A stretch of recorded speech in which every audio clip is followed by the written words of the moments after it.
Greetings, everyone, and welcome back to the brothers of Coen, who are brothers. The mook chuckling over there in the corner is my trusty co-host, Mr. Abraham Epperson. Hi. We are the brothers. Michael Swain. Yeah. Let's do it. 2009. Fucking. What? What 2009. about? Oh, you're taking me back. A Serious Man. Let's do this. Yes. In our chronological catalog, with the lone exception of Buster Scruggs, which we covered immediately, because it felt pressing. Tom Waits was in it. Mm-hmm. We have finally reached... I feel like I may have said this before, but I'm rendering all those null and void. I say it now, and it will stand till the end of this series. This is my favorite Coen Brothers movie. It's a bold statement from a bold man. It's bold. And just quick lightning round. Do you agree or disagree? Just yes or no? I can't give that answer. All right. So on Coen Brothers, we analyzed the films of Joel and Ethan Coen. A very bold man and a very meek man. Dissect Coen brothers through three strata. I'm ambivalent about all of these movies, really. Yeah, that's the takeaway. That's why we did the show. So how do we do the show again? What's our format? We analyze it through three spectra. Thanks for asking, Abe. Mm-hmm. The first being diegesis, the second pedagogy or pedagogy, which I don't even want to know the real answer. And, of course, howdy do dat, the most solemn and serious of the segments at the end. So let's dive in right into diegesis, which is basically what's this movie about, but like only a little taste of, yeah, but what is it about? Because that's pedagogy. So this is like texturally, concretely, what's the movie about? And as Abe said, it's 2009. Stars Michael Stuhlbarg, Fred Malamed, Sari Lennox, and Richard Kind, and other folks as well. Mm-hmm. And it has the holy quadrilogy of the Coen universe all on deck, which is Deakins, Burwell, Zofries, and Chenoweth. You got the whole team. Deakins is back, baby. He took a little break for Burn After Reading. To shoot some shit. I don't remember what I said on the last podcast, but that's true. And now he's back. And man, is this film beautiful, right? Yeah. Could it possibly have been Assassination of Jesse James by the Coward Robert Ford? Is the timing right for that? Perhaps. I cannot recall. And I bring that up because there is a Let's All Get High scene, and I guess you're there's two. Yeah. And I've realized this time it's the Deaconizer, baby. The Deaconizer, the piece of equipment. Yeah. Now we're sliding into how do you do that for first time ever. That's true. We're instead of going into the symbolism early, we're jumping right into the technical details. But yeah, you might be right about that. You might be right about that. I'm not positive it's a Deaconizer, but for the uninitiated, Roger Deakins, the Coen brothers' longtime cinematographer, or DP, director of photography, invented a device called the Deaconizer, which he heavily used in Assassination of Jesse James. And I feel like the high sequences in this are also using it, but I could be wrong. It could just be a light, Premiere filter. What it is it's essentially a customizable focal plane vignette. So if you imagine a vignette, which usually deals with darker, like the edges are darker, imagine not that, but instead that coverage is out of focus and in focus in strange ways that are kind of off-putting. Usually a lens is like there's one focal plane. Yeah. And a Deaconizer is a thing where you have a bunch of lenses in front of each other so that you can kind of customize what you see and you don't see. Very akin to something also known in the industry called a lens baby. That's just the inside Hollywood. Lens baby. All right. Lens baby. So the movie starts with an opening epigram: receive with simplicity everything that happens to you. Mm-hmm. It's attributed to Rashi. I looked that up. He is a famous Jewish scholar and thinker and historian. I kind of it's like a Super Rush portmanteau. So Rashi is Rabbi Shlomo Itzhaki. So they just like ran his name together, and he's Rashi. So he's a famed Talmudic scholar. The Coens are Jewish and were raised in the faith, and that's a lot of where this movie comes from. So and in Minnesota, they're in particular where this takes place, which I believe is 1967.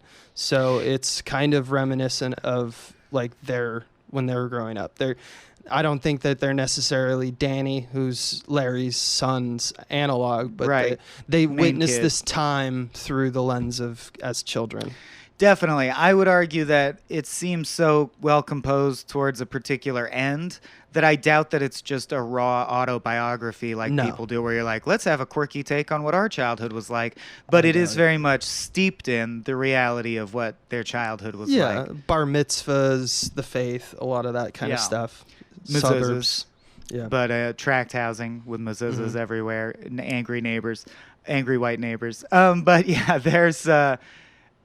Also, I think, interestingly, all of Danny's friends on the bus are named after kids the Coens knew growing up. So they're not shying away from that aspect. Right. So this is about a family living in tract housing in the 60s and just sort of some stuff that happens, but it's loosely an adaptation of the Book of Job. So the story is centered around the dad of the family, Larry Gopnik, played by Michael Stuhlbarg, in what I would call a revelatory turn.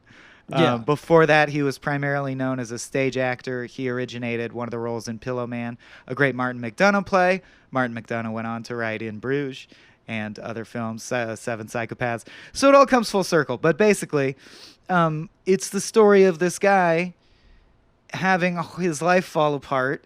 And as he repeatedly says throughout the film, and it seems pretty true, I didn't do anything. It's unclear why he's being punished if you believe in karmic justice, which Jews are like sort of beholden to do if they're in the faith. So it's the classic Job riddle. What did I do? You ask God. Like, why is this happening to me? Yeah. Is it a test? What's going on? A more specific resonant line at one point, he says to the second rabbi, why does he, speaking to God, why, not to God, but about God, why does he make us feel the questions if he's not going to give us any answers? That's kind of the existential aim of this movie. Right. Yeah. But basically, in concrete terms, he is a professor, and there's several things are in play, but I'm going to try and tackle them all at once, and Abe, jump in whenever, just to pass the baton. But we agreed to blow through diegesis because this movie is all about pedagogy. But on the surface level, he's a professor. The three things going on in his life are he's up for tenure, which he may or may not get, and it has to be decided. His wife is leaving him for another man and wants a get, which is a ritualistic Jewish divorce, which would allow her to remarry him and stay in the faith. An important aspect of the film is everyone assigning different, like, we think this is right because we ascribe to this set of values. And an important note, she is already engaged, not engaged, but basically, if they're saying they're going to get a get, she's been dating on the side, which is a break of, marriage, a breach of the marriage contract, one could say. Cy, this man who's a very odd man who is basically coming in and house wrecking, and breaking up the family. She She often says, we've had problems and we've talked about this, but I think very intentionally, you never see the problems. Like, you never fully understand why is the marriage falling apart? What happened? You do nothing. It just seems to come out of nowhere. And the other thing that's happening at the same time is that a student in his class failed the class, which means they're going to lose their scholarship, and they have given him a bribe in exchange, they hope, for him changing their grade. And he says no, he's not going to do it, but he still holds on to the money in the envelope. And there's a question the whole movie of, is he ever going to cave and use that money, which would be, of course, taking the bribe. Yeah, and that is the character of Clive and Clive's father, a South Korean family. Love Clive. Clive's amazing. Yeah, and there's some good lines. Some of the best. And his scenes. father has my favorite line in the whole thing, but we'll get to that. Sure. Oh, I bet we wrote the same one now where I was like, this line is the whole movie and it's only like 4 words long. Is that the one It's you're 4 thinking words of? long. Yeah, but I was just going to say, yeah, baby. Coen Brothers Brothers. Baby. So, yeah, I feel like it's one where I don't even need to go through sequence by sequence like we sometimes do, because No Country, it's like a taut, like, then it's a game of chess.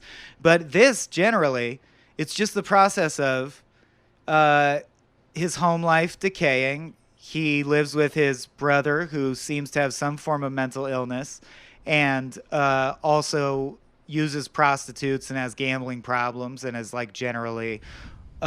in an uncharitable manner of speaking, a burden to him. Yeah. And everything gets worse and worse, and Cy Abelman is taking his wife and taking his kids and taking his life over. And then one day, Cy Abelman dies in a car accident. He goes over to the neighbor's house because thinks of himself as single now, gets high with the sexy freewheeling neighbor lady. His son... has his bar mitzvah and reads an excerpt from the Torah in front of everyone, also super high. He and his wife have a moment of brief, like, quasi-reconciliation over the fact that, like, look, I still respect you. We'll get through this divorce thing. And it's nice that we both enjoy our son. Like, we both still love our kids. Yeah. And they're like, yeah. So then he's feeling pretty good. But on the downside, because of his brother's prostitution, getting arrested for soliciting prostitutes, he owes a criminal attorney a vast amount of money. So he caves and decides to take the bribe. He changes Clive's grade. At that very moment, he gets a phone call from his doctor implying that he's dying of cancer. Oh, meanwhile... That's inferred, but yes. Yeah, that's heavily basically inferred. What it is. I can't prove that. That is my interpretation. We need to talk about these x-rays. You should come in. It would be better if you heard it in person. Can probably only mean one thing. Especially because he goes, well, let's make an appointment. And he goes, you should come now. We'll talk now. So you're like, well, that's very bad then. Yeah. And at the same time, his son's basic arc the whole time is just that he's trying to get $20 back that got confiscated so that the bully he bought pot from won't kick his ass. And on the day of his bar mitzvah, he gets his tape deck returned to him, pays the bully $20, doesn't get his ass kicked, but also a tornado comes and it abruptly cuts off and you don't know what happens with all that. That's the end of the film. There's 2 other arcs that I would say are subplots that definitely will have relevance. One of them is which he has a pretty clearly racist neighbor on the other side of the lot. So there's Vivian, who's foxy neighbor lady, the foxy neighbor, naked neighbor, and then on the other side, you have Mr. Brandt, who essentially he's trying to mark his territory as I'm going to make a boat shed, but Larry's like, well, I think that actually that's intruding in my land. It goes over the property line. Property line. So that's another thing that in the discussions with the attorneys, which his divorce attorney is kind of like he's not a criminal lawyer or anything like that, but he gives him guidance on all the different legal issues. And one of the other ones is that obviously played by Richard Kind, his brother Arthur, is very good at numbers, and he has like he had a gambling addiction that's kind of hinted at, but over the scope of the film, there is an arc where he's found at the North Dakota, which you can kind of infer is a gay bar, because he's brought in by the police for solicitation and sodomy, which kind of, really... Like, that's something that's very surprising to Larry, is that his brother's gay. And then in addition to all of that, his brother, who does have mental issues, has created something called, do you remember the name of it? The Mentaculus. The Mentaculus, which is kind of described as a probability map of the universe, which when we only get one shot of at one point, it's an insert of what it is. And it looks like scribblings more or less from...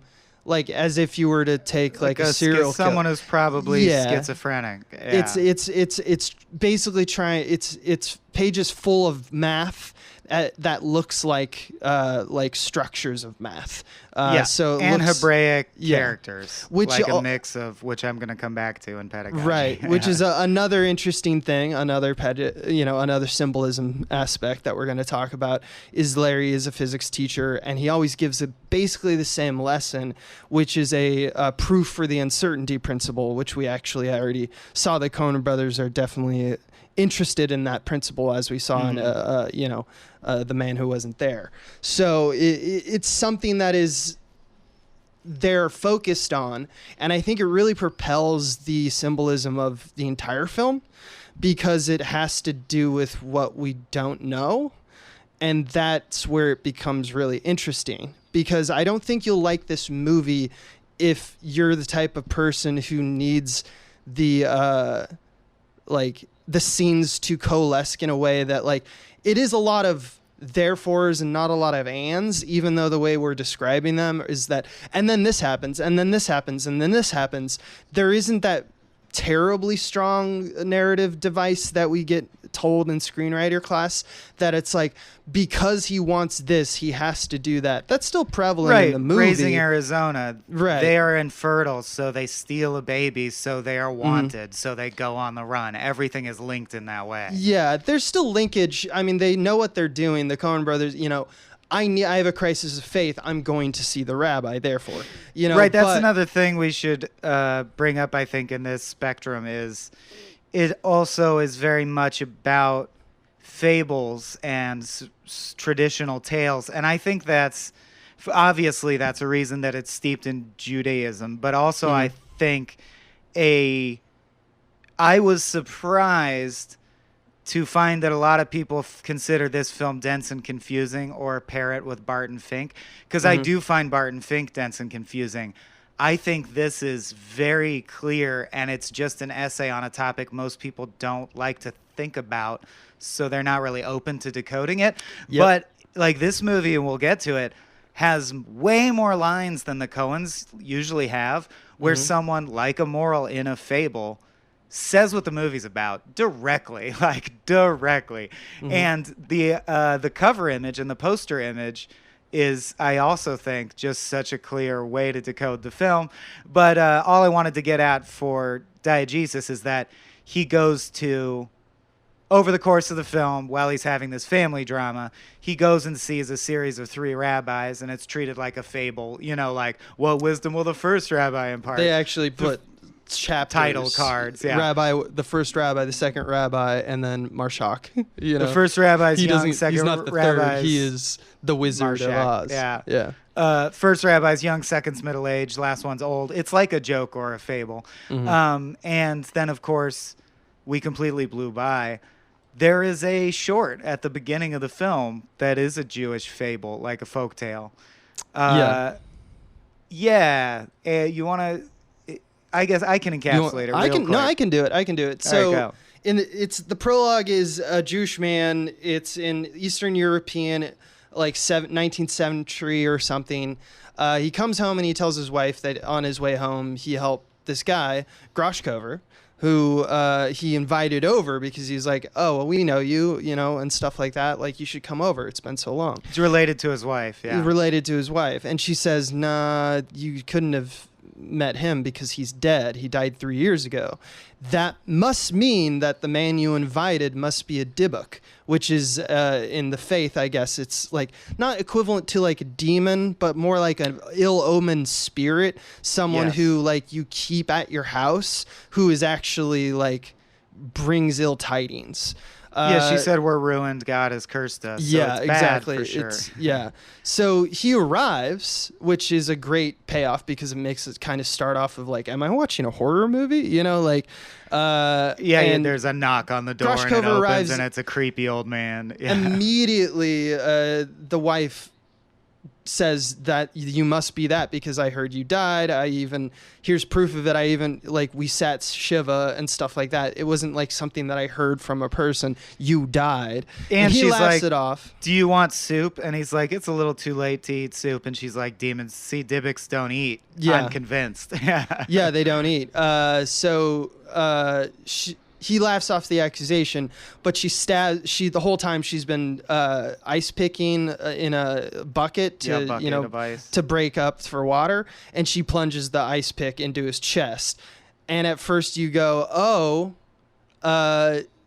he might be a demon, because he barely reacts. He laughs. He laughs. He doesn't react. But then Jean-Luc Picard's it, dude. Yeah, he has the same origin story as Jean-Luc. It's right in the heart, and he just kind of sits there for the longest amount of time, and then you see the blood start to seep through, and then he's like, you know what, I know when I'm not wanted, and bleeding, he exits the home. And she's like, see, you must be a demon, you're barely reacting. And he's like, on the contrary, I don't feel at all well. And he wanders out into the snow, and the short ends. So of course the question is, it is a Schrodinger's cat or an uncertainty principle fable encapsulated in a microcosm, because the husband assumes he's going to keel over and die in the snow. Yeah. And the town will shun them for murder. Right. The wife assumes she just valiantly cast off a demon and God will be very pleased. Blessed is the Lord. Yeah. We never find out the result. We don't know who's right. In fact, the Coen brothers go to the point of, in the credits, next to the actor who played the role, Five-ish Finkel, it says Dybbuk ? So they're already nodding to that. Like, it doesn't have, we're not sure. What are we saying? And that's further to the point, in a very Coen brothers, snake-like fashion that they love to do. They have come down very hard in interviews and said, it's just a parable that sets the tone. It's just, we wanted people to get into that, atmosphere. Mm-hmm. And of course, as I've said many times on this, podcast, they're full of shit. It has symbolic meaning, even if they don't cop to it. They know what they're doing. It may not be a perfect one-to-one, which is probably why they're they literally hiding. Said, it's nothing more than a little short we made to get the audience in the proper mood. There's no meaning behind it. Bullshit, dude. Bullshit. And I think it's part of it is that they want to hide from the fact that, it's not a perfect one-to-one, symbolism, and they hate it when film criticists come in and are like, oh, that this means that this means this means this, and this person must be exactly the kind of shit that we do.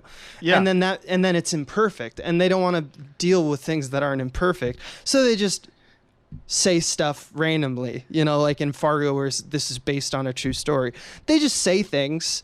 That doesn't mean that there aren't parallels and there aren't symbolic, visual and narratives parallels to the actual story itself. So yes, it does set us in a mood, but also obviously the existential question of certainty, the lack of assurance of whether something is a bad omen, a couple disagreeing over whether it's a good thing or a bad thing or what they should believe.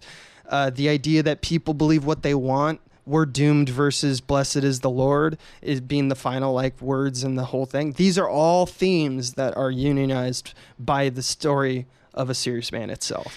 Yeah, the fact that almost every fable, the format of a fable is to have a punchline at the end, and the story ends before the punchline. That is appropriate to what we're talking about. So let's talk about it. You ready for pedagogy? Yeah. I think we did a good job. I think so. There's a lot. There's a lot. It is. One of the first things I want to just put in the ears of the audience, which the Coen brothers have said about many of their films, is that they feel like they're constantly remaking The Wizard of Oz. Now, I think that that's cool. I don't think it's super important to this movie, only in that, there's tornadoes. There's a Wizard of Oz. It's a journey. The sequence of rabbis. There's dreams. There's also the idea of authority figures being flimsy in the end, not having as much substance as you thought. Marshak who plays the wise mage in this case, the the aged rabbi. The most venerable rabbi. Right. In his office, he has props on the tables and such indicative of the stories we've been shown already in the movie. Much like the Dorothy teeth. waking up to see parts of her dream manifest in real life. There's little dashes of it, but I think if I had to have a guess, my guess is when they say Wizard of Oz, the Coen brothers are actually probably arguing about how Wizard of Oz is like the ultimate like adventure story. It's like home, going somewhere, and home and back again. It's just a very simple structure. I think they probably also have an affinity with the theme of Wizard of Oz being that everything is illusory in the end. Yes. Like, the wizard is not really what you thought he was. You could have gone home anytime, and it was just a dream. And this was based on a book written to satirize the fact that we were going off the gold standard. So the moral is like, you fools, now our money is fake because it has no underlying substance. I think a lot of their movies, especially in the latter half of their filmography, and this one, of course, which is why I bring it up, are at least in part about, you fools, it's all an illusion. This is not real. You know what I mean? Look behind the curtain.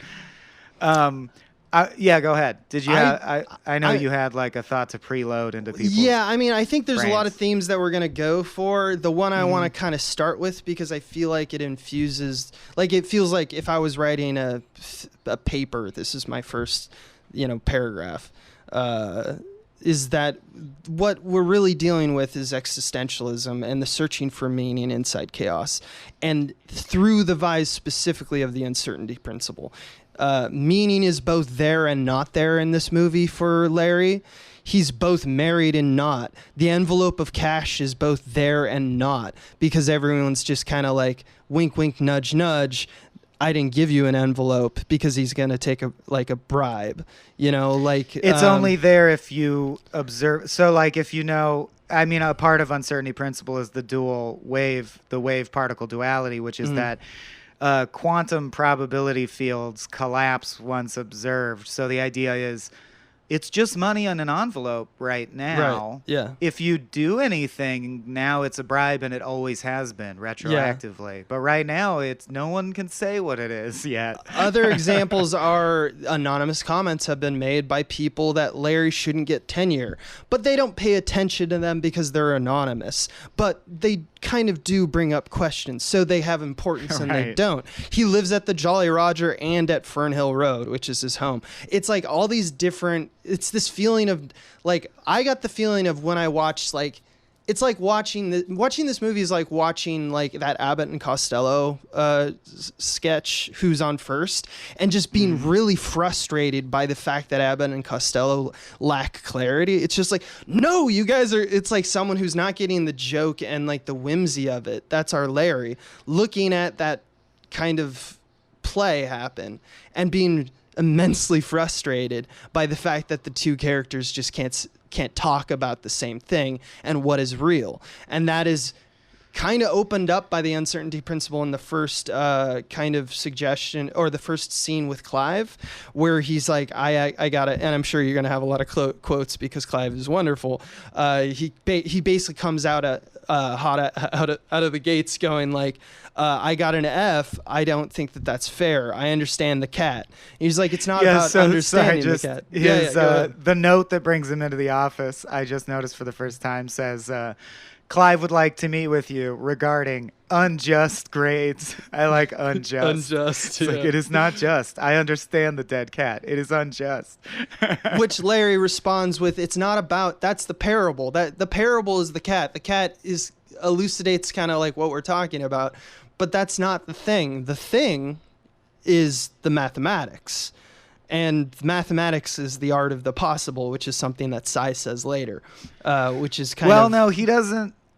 I don't think he says that because he corrects Cy, because politics is actually the art of the possible. Politics, yeah, Otto von Bismarck or whatever. Yeah, no, yeah. Larry says mathematics is the art of the possible. I like that. Yeah. Cy does in his dream, and he goes, no, it isn't. The art of the possible is something else, but I don't remember. Yeah. But I don't remember. And so the reason I did all that backing up is I think it's important to note that everything's in phase for Larry. and he's frustrated by it. And people are taking advantage of him all the time because he wants to know the truth of the matter, as opposed to having this confidence of things are a certain way. And that's kind of what, to me, this movie is about, is that, like, you can have an existential want and be really, really frustrated by, like, the uncertainty of the universe. But ultimately, you have to live your life. And ultimately, just like in the story of the Goy's teeth, you just kind of have, like, what's the purpose of that story? Well, he went on to live his life. What the fuck's your problem? Like, that's not relevant. It's not relevant what the answer to the why question, to the purpose questions. It's just keep fucking living. That's what everyone else says. They keep telling him to be an adult and such like that. So we're dealing with a man who's dealing with an existential crisis, and at the same time is unable to rectify all these different things that are intensely problematic to his worldview, which is that I don't want to have to agree with the fact that I have to just pick away. Everything can be everything can be like the cat. It can be dead and not dead. It's both, right? No. It's the cat. Well, I don't think he wants it to be that. He wants certainty. Yeah, And on a craft level, what is so clever is every major arc except for one, and I'll get to it later because I don't want to abandon this point, but every major arc is his life becomes he's surrounded by Schrodinger's cats, which is the cat in the box that it's impossible to determine if it's alive or dead, which is such a perfect symbol in my mind, because the true story is that Schrodinger created that experiment to prove that Einstein's an idiot. He's like, well, if that's true, then this could be true. Like, I could prove that there's a cat that's neither alive nor dead. Isn't that absurd? Mm-hmm. And now, 50 years later, quantum physicists are like, no, that is true. And that's one of the foundational insights that led to quantum theory existing, is that is possible. So his life, like you said, everything in his life has become a Schrodinger's cat.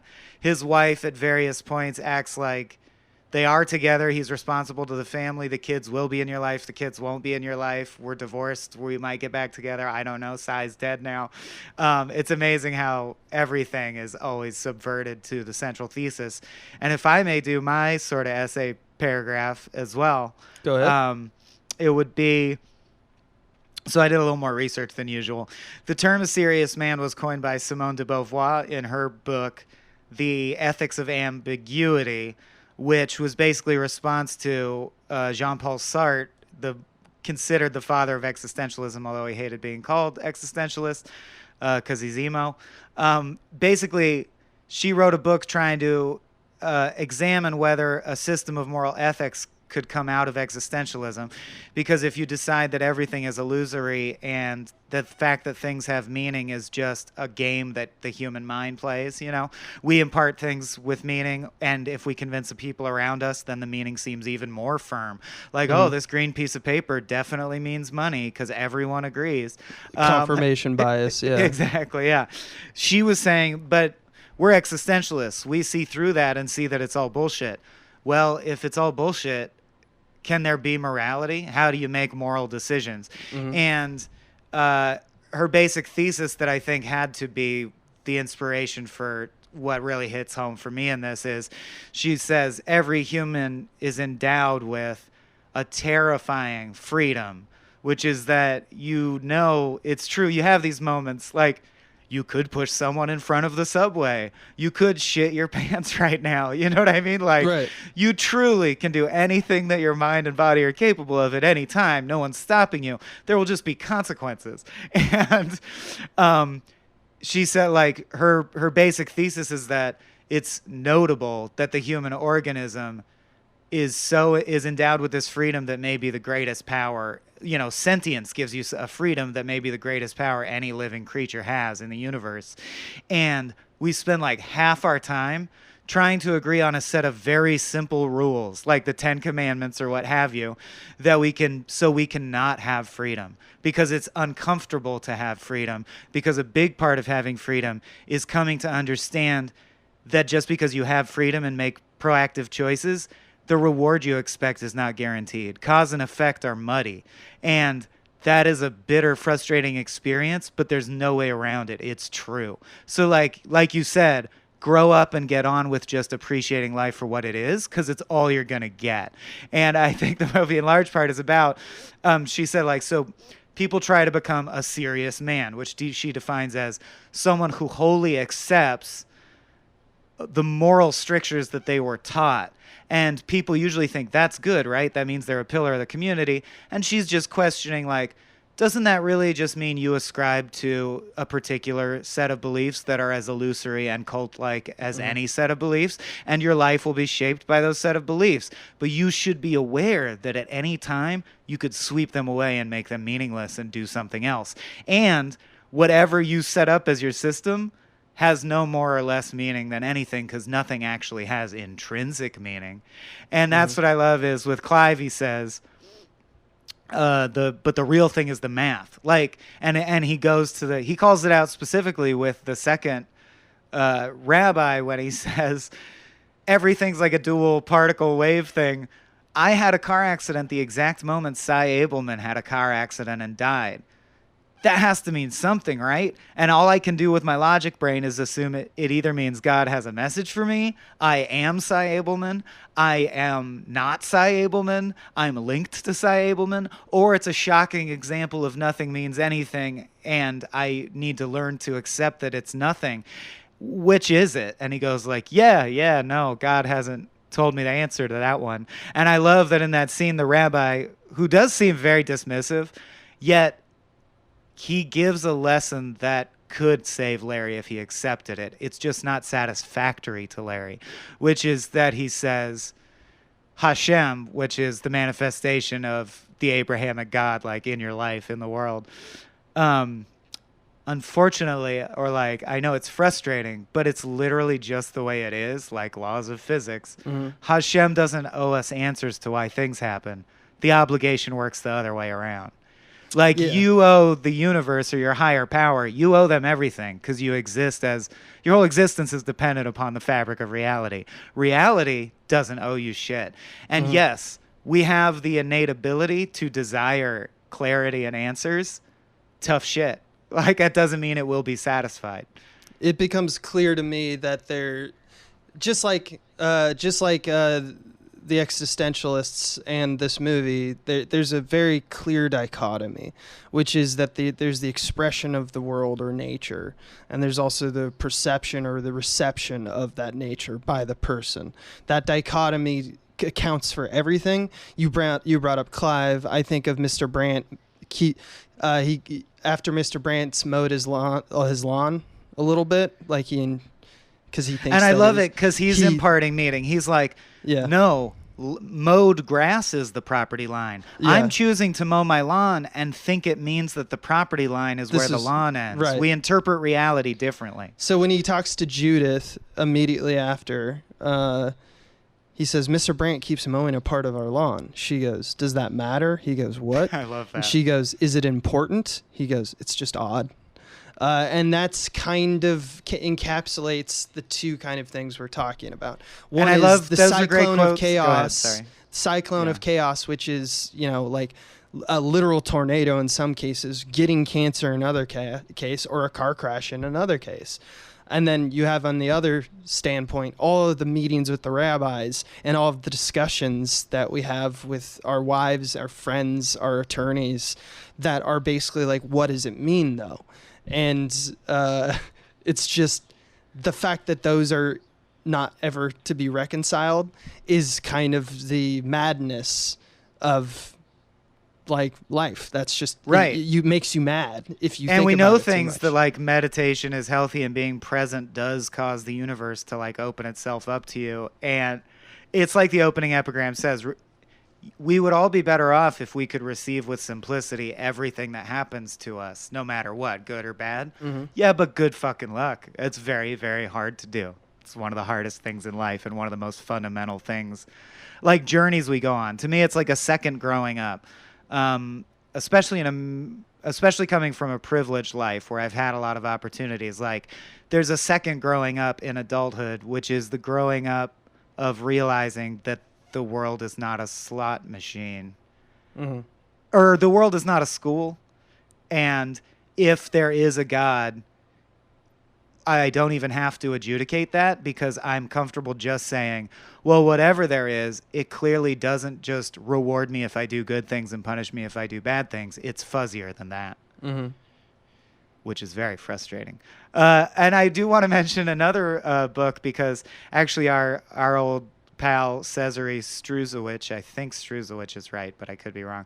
But you know Cesare from Cracked, tweeted in reference to something else, but I realized it totally vibes with this movie, a page of Terry Pratchett dialogue, the guy who writes the Discworld fantasy novels. And I was like, this is a great synergy with Serious Man, because I think Simone de Beauvoir would be the first to point out that existentialism can seem bleak because it talks of illusion and emptiness and the inherent lack of meaning in things. But like, for example, they differentiate themselves from nihilists because they think of a nihilist as someone who takes that as a reason to give up.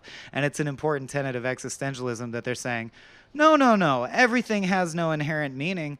That doesn't mean don't live your life. And it doesn't mean that your love for your child doesn't create vibrations that fill you with like a feeling of meaning. That feeling's illusory, but everything is.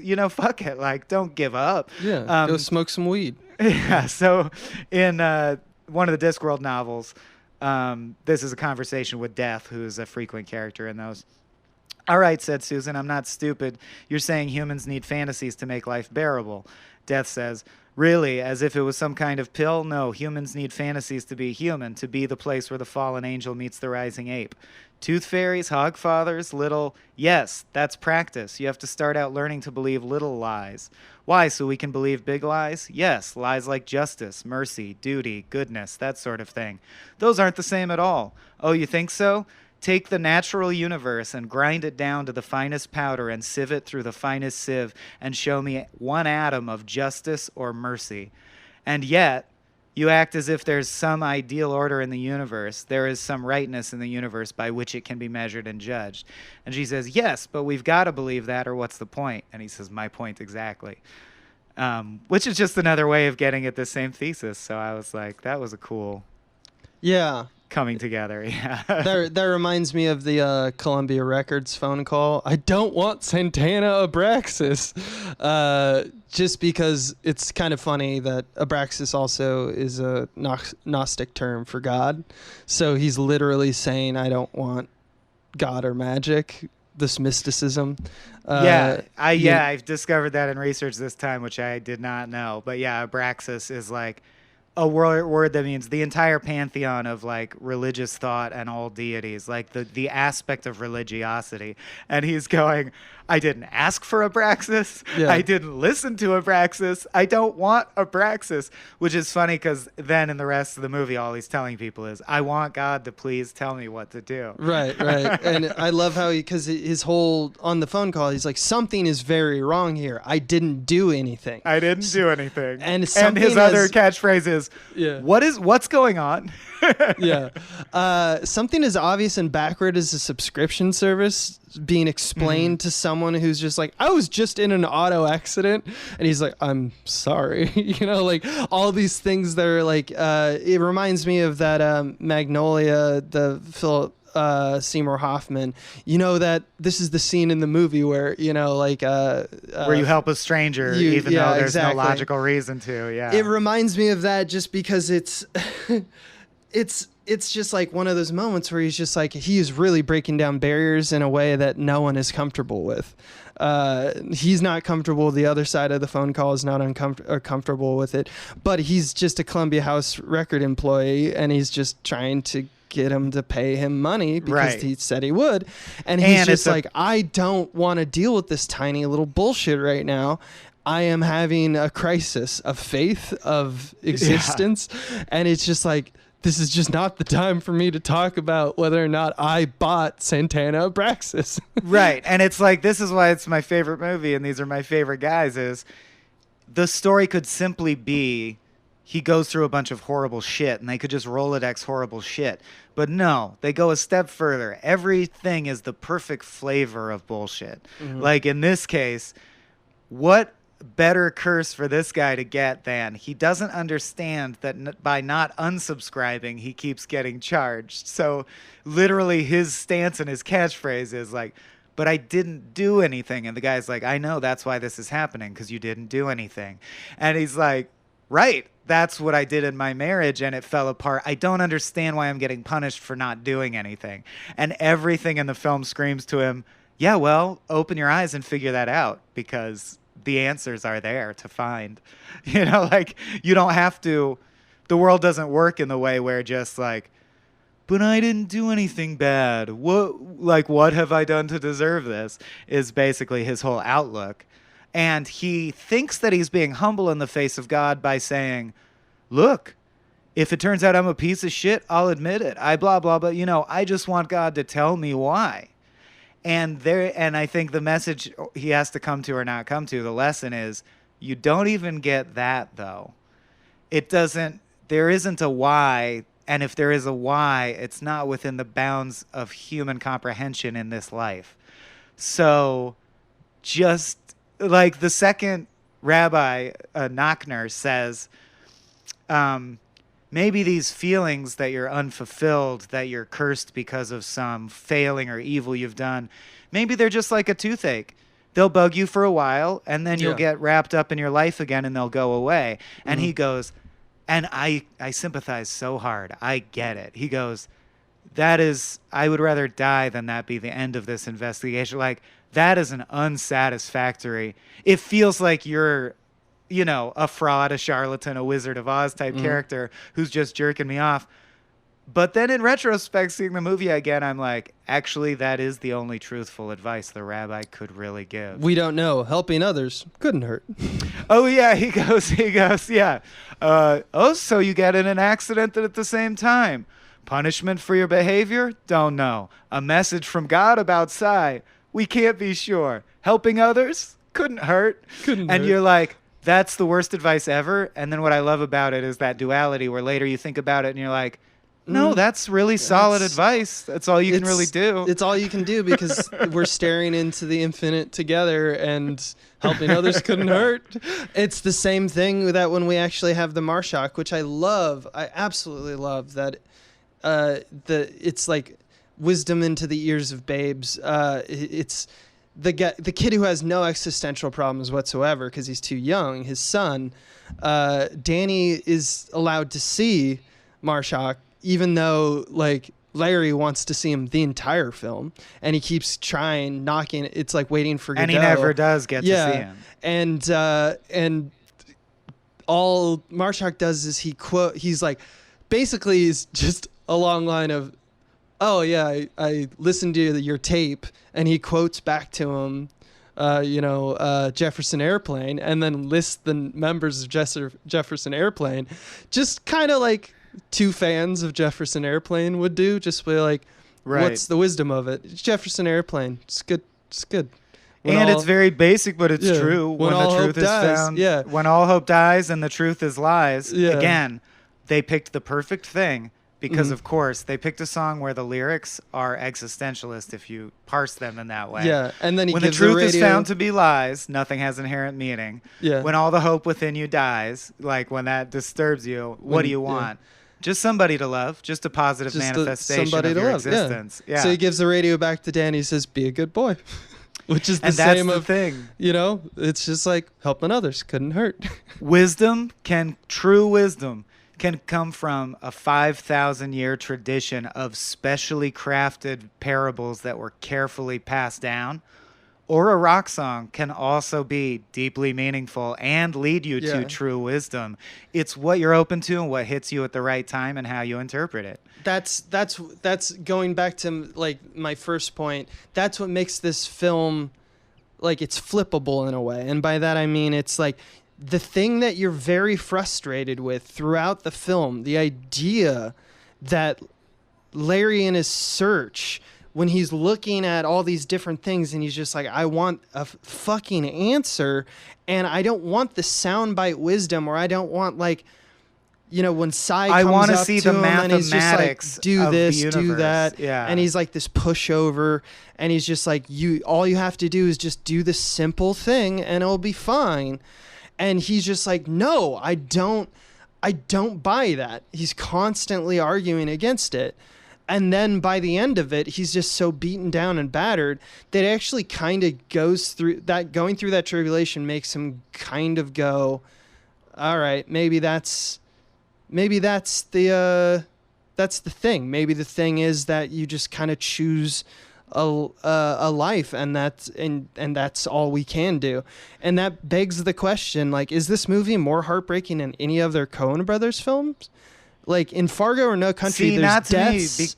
Yeah, I think they're all overreachers. Larry just wants to understand, and when life refuses to help him with answers, he just buys into the game. He just takes the money, he changes the grade, he still gets cancer. Like it's like he abandons his principles, and he's still getting fucked over by tornadoes. But just like the car accident that hits Anton Chigurh in No Country, but he survives, I think the ending is necessary for the exact same reasons, because if Larry decided to accept the wisdom that God's will is ineffable, there's still a very strong chance that he would be accepting it with the tacit understanding that, okay, now I've accepted that nugget of wisdom. What do I get now?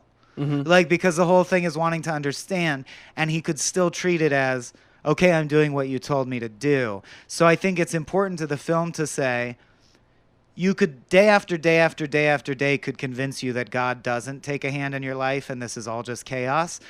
And then the day that you finally decide you're okay with that, something could happen that clearly seems like the will of God, because he basically breaks his own moral code and immediately finds out he's dying. Right, and if you read that as if you're a person of faith, you probably would read that as a thing of like, that is my comeuppance. But even if you're a person of faith, I don't think you necessarily have to accept. I mean, some people do, and I'm not knocking that acceptance, but I kind of side with Simone de Beauvoir that I think it's built on a fear of making your own decisions or accepting the frivolity, like how short and like chaotic our lives are, to ascribe cause and effect to it in that way. And I think they put it in to make the point that, look, now it reversed again. Now it looks like God is watching Larry. Mm-hmm. Well, does that mean God does exist? You still don't get to find out, Larry. The universe doesn't owe you that. Like, he had to be shown that one more time, even in giving in to the wisdom. Right. And I think that's one of the ways I interpret the tornado coming at his son is there's something special about childhood, which is that he really can, and I felt this way as a kid, and I do feel the change. His son is still young enough that he can see a lot of the wisdom and beauty encoded in every atom of the universe just by listening to music and getting high. Mm-hmm. But the tornado is coming, and whether he literally dies in the tornado or not, what I mean is he will become an adult, and one day the thought will occur to him, how can God be good when life seems so wonky and unfair? Mm-hmm. And it will bug him too. Like, no one escapes battling these issues. And as far as we can tell, according to the Coen brothers and the line that we both wrote down from Clive's father, please accept the mystery. Yeah, okay, so I want to read, that is the quote, and I think that's one of the 4 or 5 lines that just really lays it out. Yes. That's the other thing is, I don't see it as tragic only because I guess I'm viewing it as like what work the film is doing in the world versus I care about Larry. Mm. I think, like Job, it is a parable. The whole thing's a parable. So I feel like it sucks if people are frustrated by this movie, because this movie is powerfully trying to set you free and like really change your perspective in a way that could shift your entire life in a better direction. But you have to be open and ready for it. Mm. Okay, so the line is, so after Clive basically says, this is great too. He goes, in this office, the math holds. Actions have consequences in this office, and we both know what action you took. And Clive correctly says, no, only I know what action I took. And he goes, right, but I can infer. Which is like, Larry, you just broke your own rule. Like, obviously, you are willing to jump the math when it's not. So later, Clive's dad comes to try and push him to take the bribe. And the line is, and it's a perfect encapsulation of uncertainty. He goes, we'll sue you for defamation. You can't sue me for defamation because I haven't told anyone. There has to be damage to... I can just pretend that the money never came. Yes, and give a passing grade. Passing grade, or you'll sue me for defamation? Yes, for taking the money. So you admit he did give me money. That's defamation. That doesn't make sense. It can't be defamation if, look, either he left the money or he didn't. Please accept the mystery. So it's the catch-22 that all of the characters are kind of constantly gifting Larry. And it's the perfect elucidation of it. You know, it's like things can both be true and things can both be false. And sussing it out is just it's a experiment in madness. It's the mentaculous. Yep. It's those occasional moments where you are fully present, which I think is why Richard Kind ends one of the sections by running out of the beach and going, this air, I swear, if you could bottle this air, you would make $1 million. And you're like, that's sort of Arthur's arc that's what I think is so interesting about the Mentaculus is, to me, the film is all about information and the encoding and decoding of information. And that can be thought of as like meme theory or whatever, but it's like religion is a set of rules that are really just algorithmic information that you decode into your meat computer brain that then partially program your behavior. So is a set of philosophy. So is music. So is like so many things. So is just the patterns your life randomly takes if you ascribe a coded meaning to them. Like, oh, that happened because of this. So the fact that there's a guy in this who, in the most heartbreaking scene to me, says, my life is shit. How come God doesn't give me anything? What did I do to deserve this? When you, my brother, your life is perfect. And that's just a powerful everything is relative moment, because he goes, what do you mean? I'm living in a fucking motel. All this shit is going wrong. And he goes, like, not in these words, but cut the shit, dude. Compared to me, your life is pleasant. And you could either appreciate that fact or not. But it's better than my life, go ahead. Well, I was just going to say that the Mentaculus is such a beautiful metaphor for this kind of event, because it's something that I've been trying to find a good phrase for a long time, which is everyone is familiar with this kind of trope, whether it be A Beautiful Mind or the TV show Numbers or Sherlock or, even the meme with the math lady where it just has all the math, or Zach Galifianakis in The Hangover. At a certain point, when we look at the Mentaculus, as a insert, there's no meaningful mathematical notations in it, but the mathematics clearly inform it. There's things like the golden ratios happening on one page, and then it's like a labyrinth, but it's kind of like a Mandelbrot fractal. And so there's the sense that its design is embodies mathematics without actually representing mathematics. And he's trying to do what his big brother does. He's trying to decode the universe. And he says literally a map of probability, which implies he's trying to write a book that will let him know what's going to happen in the future from here on out. He's doing the same thing Larry's doing. So we're doing this thing where we have this trope that it's there's visual patterns that give us the idea of something that's familiar with math, but you don't need to understand the math because math is hard, It's the thing, so in quantum physics especially, though that's very hard. And when it comes down to it, though, it's a perfect metaphor for it's the moment or the precipice that all of the dichotomy kind of hits. It's where we go just kind of be a good boy, or it helps to be nice to people kind of stuff. Right. Where it's just we don't even, it's kind of like us looking at, us as a layperson looking at something like the Mentaculus or looking at a real mathematical proof. It looks like nonsense, but we get the gist You know, we from the Yeah. design we get that it like represents something meaningful, even if we don't really have a grasp of the mathematical notation. It's the Plato's cave of understanding, But I also think it's an important note that like the Mentaculus, whatever it's based on, whatever signals Richard Kind thinks he's getting that he encodes into this written form of information that he tries to turn into a tradition to live his life by. However he navigates the world, the Mentaculus is no less meaningful than the Bible. Do you know what exactly. I mean? It's just it's a code. It's something it's like a code is something that's codified. It's just written down. It's just that most people would agree that the Mentaculus is not a good handbook for navigating life, and the Bible has worked for many thousands of people. But to him, if he's navigating his life by the set of what rules that he sees in that book, it is a legitimate belief system for him. Which is, I just love the existential angle of everything can mean everything or nothing at any time. Yeah, exactly. And that's the uncertainty principle. And I love, if you can't, those who like can't do, teach. And he literally teaches the uncertainty principle. He says to his class in his dream, there's the math. This proves conclusively that we can never really know what's going on.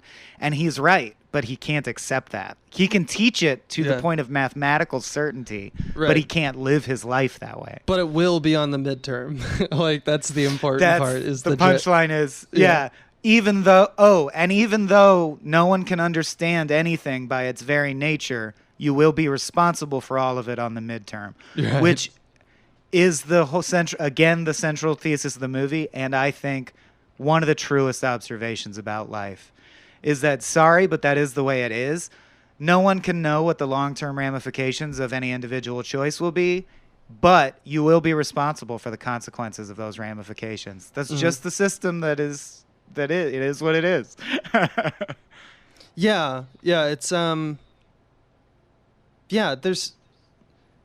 It's I'm surprised how fast I'm surprised how we impact that, because it kind of encapsulates all of it, because it's the becoming the adult aspect of, like, the existentialist angst of becoming an adult, the qualitative assessment of things like soundbite wisdoms being true or untrue.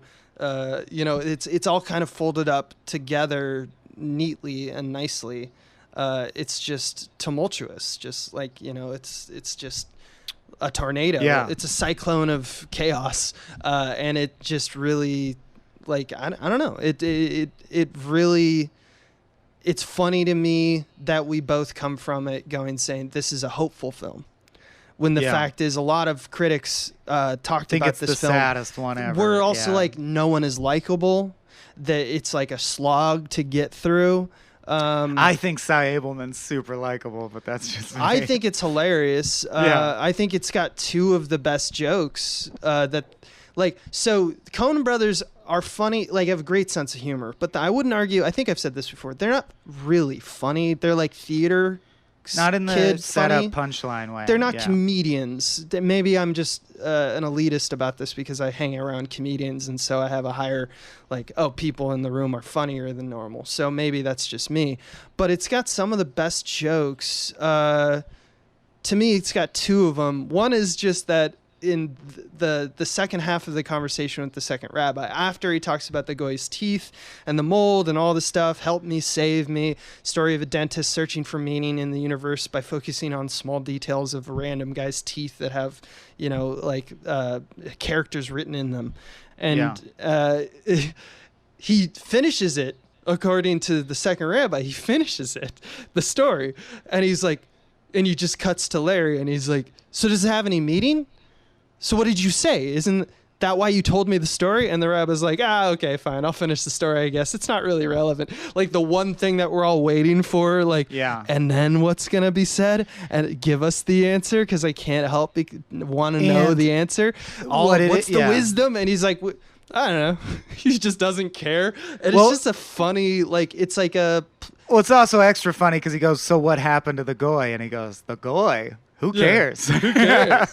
The other but one it's that we all want a conclusive punchline that sums up the story, and by the story I mean our lives and reality, that makes it all clear in retrospect. That's one of the reasons we're addicted to telling stories. So I love that Nachner is acting out that ritual of here's a story, build up, you don't get the satisfaction. That's also what the opening short was. That's also what the film as a whole is, because you don't know what's going to happen with the cancer or the tornado in concrete terms. And what they're saying is that's also what life is. When the day you die, there will not be a magical wrap-up moment that explains why that all happened to you and what it was all about. Probably. The story will just end that day. That's what's going on. Another really funny, two funny bits, just drug bits, which means like I don't know. It's always nice to know, like, when someone's smoked weed, they know, you know, like they can make jokes about smoking weed if they've smoked a bunch of weed. So I think the Coen brothers have smoked a bunch of weed is what I'm positing, because I love the one when he's talking to Vivian, the naked neighbor, and they're in his house, and it's after they smoked weed, and he goes, "Is that a siren?" And she goes, "No. Sometimes people get paranoid." Oh my God, that is a siren. It's just like a funny, like, why would you include that in your film? Oh, I don't know. It's kind of funny on the day.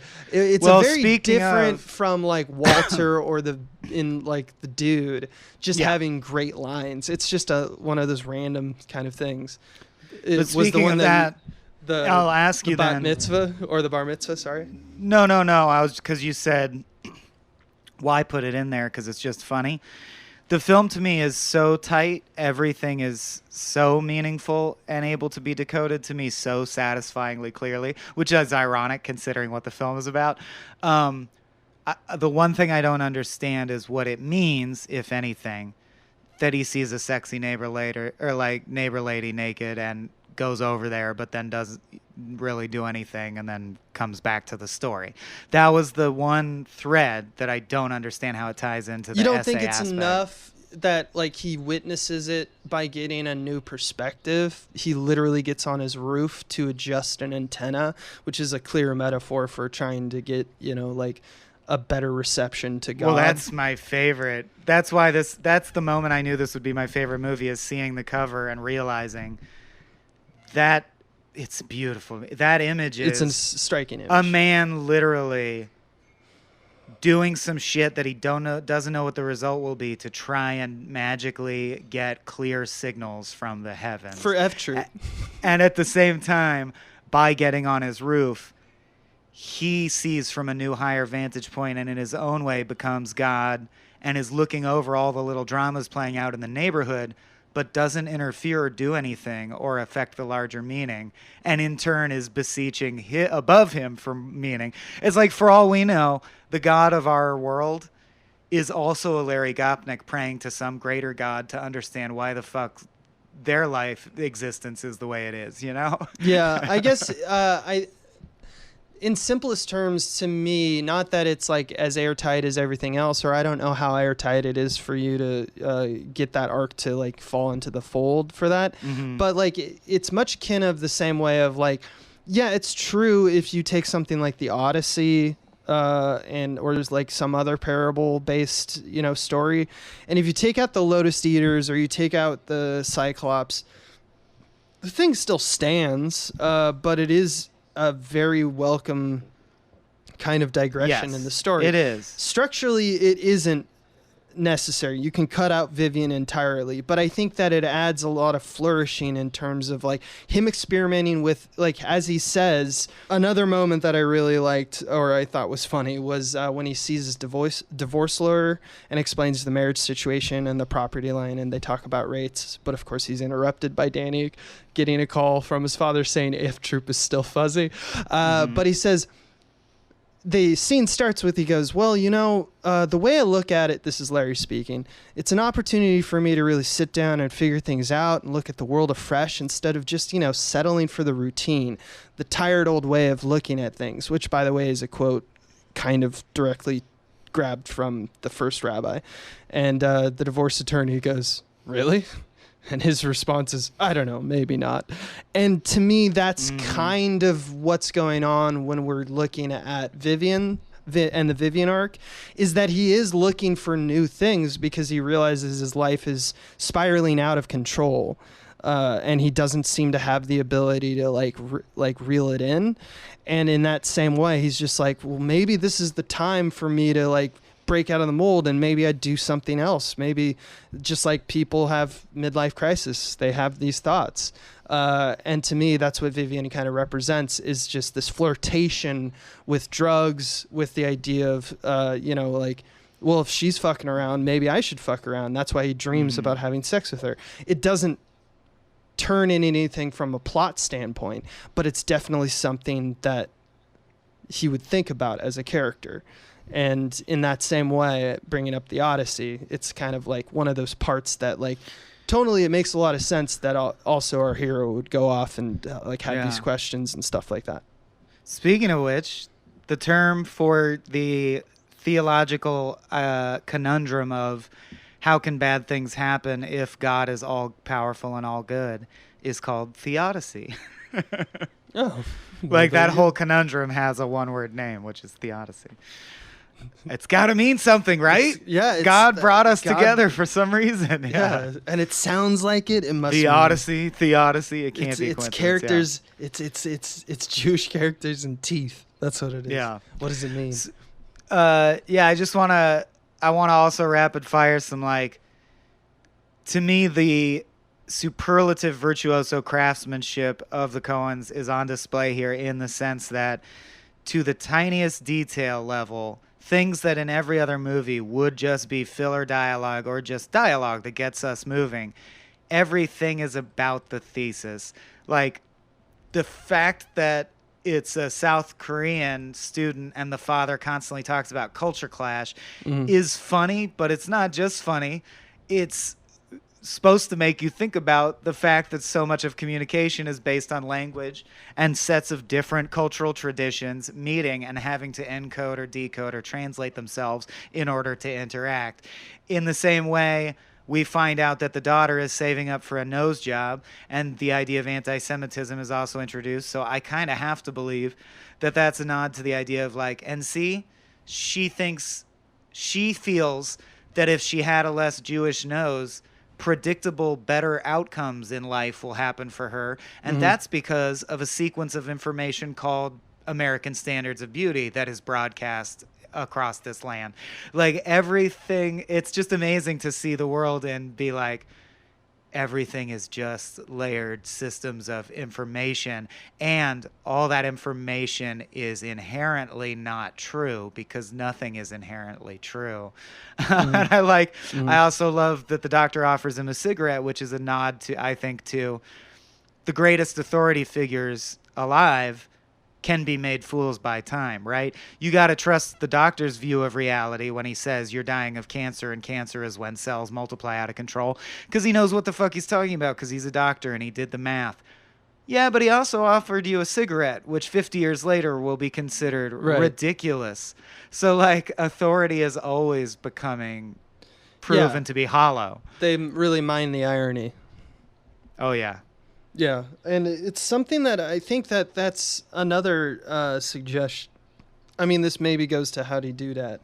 We should get there soon. Yeah, I have some more jokes, but that's about it. This is still about symbolism, but it's also kind of about how the Coen brothers are still, like, learning, in my opinion, still at this stage, which is always a good sign of any artist. Like, they're finding ways to hone their craft, and by that I want to put a lot of attention on the editing, specifically rhythm and rhyme, which is something that is in their, toolkit and has for a long time. We talk about it all the time.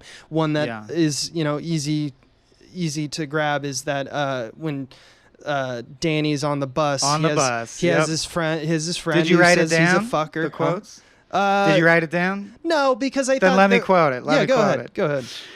My funding got cut off. What do you mean? Where do you get your money? What happened? Rabbi took his radio. That fucker. Where do you get your money? Wait, what happened? That fucker. Who? Mike Fagel. Mike Fagel's going to kick his ass. Last week he pounded the crap out of Seth Settlemeyer. Oh, that fucker. Who? Fagel or Settlemeyer? They're both fuckers. Right. And that's something that, like, the dialogue, repetition of dialogue, it's still got the nuance of a Coen Brothers movie. It still feels like a Coen Brothers movie. They've done this a lot of times, and it has a good comedic effect, you know, because it kind of makes you feel like, I mean, it's additionally funny because it's very clearly like, here's a teenage kid who's learned some swear words. He learned fucker, and now he can't stop using it. Yeah. Which, you know, we all had that friend as a kid who would swear all the time because they thought it was edgy and cool. They've done this before, but in this film, what they haven't really done is made a system with like a cascading meaning or symbolism behind it. For example, we see how characters will regurgitate lines from previous dialogues in other films. For example, like The Big Lebowski, this aggression will not stand, man, as taken from like a Ronald Reagan speech. But in this film, look at the dialogue in the divorce lawyer's office. Unless, of course, this is the divorce lawyer. Unless, of course, there's some question of the wife having violated the marriage contract. Larry, oh, no, nothing like that. Although she is planning to marry Cy Abelman.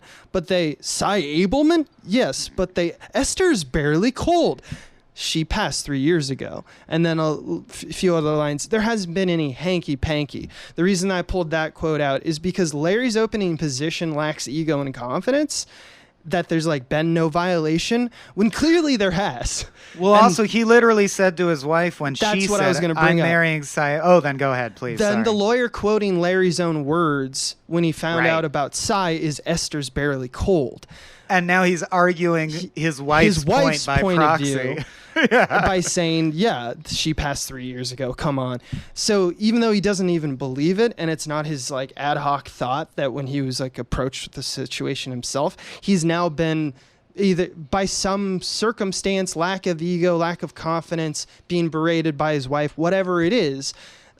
He is now becoming like less of like himself. He's being infused with other people. So that isn't just this aggression will not stand, man. That is the repetition and the rhythm and the rhyming of dialogue across the film has an actual narrative purpose. Yeah. You know? There hasn't been any hanky-panky. It's not just regurgitation for comedic effect. It's wrapped into the confidence of the character and his motivations. The spacing between the resonant lines has meaning. Like, there's a reason those lines resonate. Yeah, it's great. Yeah. And I love that. Yeah. And that's the coolest way to show a car accident I think I've ever seen. Is Yes. you show him get in a minor accident at the exact same moment. You never see Cy Abelman die.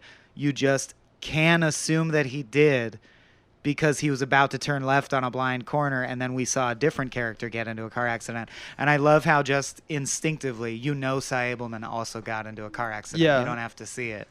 If you are wanting, and here's a note to editors, in my opinion, I don't know if that matters, but like while we're sliding into how to do that, like to a bunch of cool guys with their skateboards instead of actually making a hard like, now this is this section.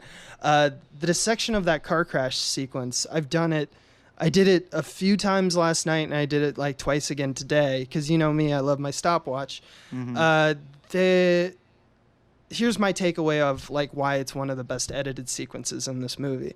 The music does a lot of heavy lifting, which I'll go into a little bit later. It's kind of the score which has like a John Cage or like a futurist vibe. Did you ever listen to melancholy, it's confused. And that's Carter Burwell going for something like futurists that it's also something that it's piano players that were coming up during literally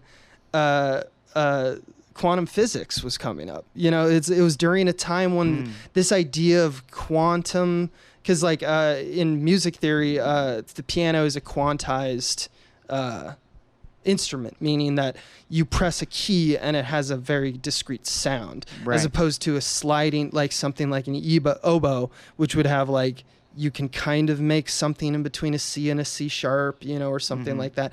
But anyway, it's got this futurist vibe to it because the pieces of music that came out of that, like Debussy and stuff like that, they had this atonal piano notes that kind of worked because they would repeat them enough that you kind of be like, like you've seen that there's like videos that people have made of like the cat falls on the piano and like hits a bunch of notes, and then they make it into an orchestra piece just because it's jokes and cats and the internet. But it's that kind of thing where it's just like if you repeat a small enough phrase and then put a chord structure behind it that keeps it going, that makes the feeling of like, I don't know, it's off-putting, but it works.